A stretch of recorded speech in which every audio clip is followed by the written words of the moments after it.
It took me a while, but I finally gotten the whole apartment to the point where it has a comfortable cat smell.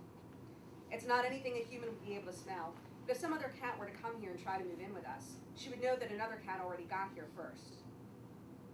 The back of the closet especially is a very homey and safe aroma. Sarah put some old things of hers there for me to sleep on, and it's the closest thing I have to my own private cave. And, best of all, our apartment is filled with music. Most of it lives on round, flat, black discs that Sarah keeps in stiff cardboard holders.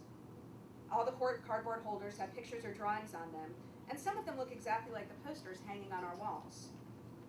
The wall where the music lives, though, doesn't have any posters hanging on it. That's because that whole wall is nothing but music, from floor to ceiling.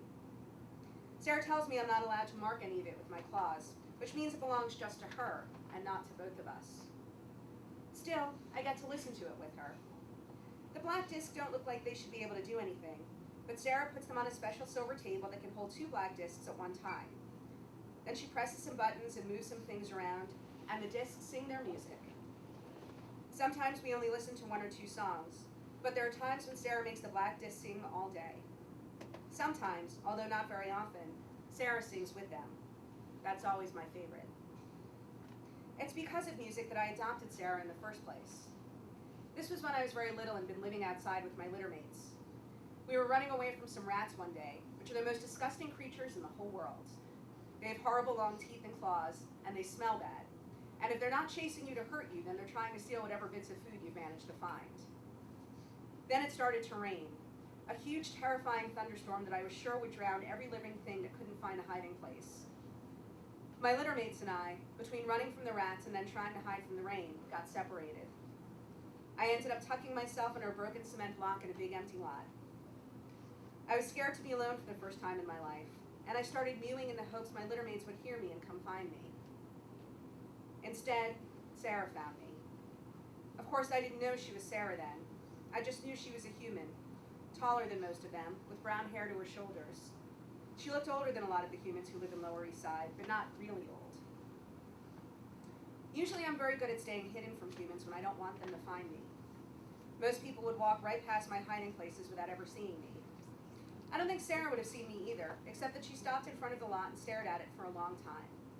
She stared so long that the clouds went away and the sun came out, and that's when she spotted my hiding place. I thought she was just going to walk away and leave me alone. Instead, she came closer and squatted down to hold out her hand to me. But I'd never been touched by a human before, and I didn't trust any of them. Plus, I couldn't understand what she was saying, because I didn't understand much of human language back then. I backed up until I fell into a puddle, shivering at how cold the rainwater made my fur. And that's when Sarah started singing. It was the first time I'd ever heard music. Almost everything I'd heard until then were ugly and scary sounds, like machines, and things shattering on the sidewalk, or humans yelling at my littermates and me when they chased us away. Sarah's music was the most beautiful thing I'd ever heard.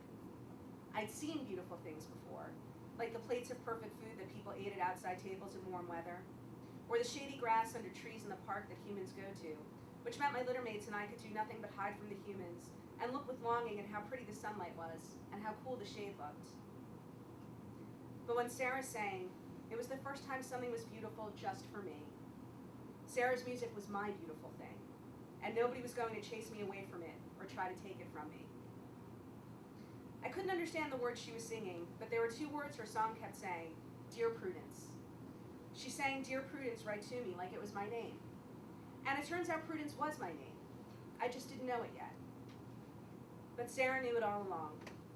That's how I knew I could trust her, even though she was a human. I decided then and there to adopt her because it was clear we were supposed to be together.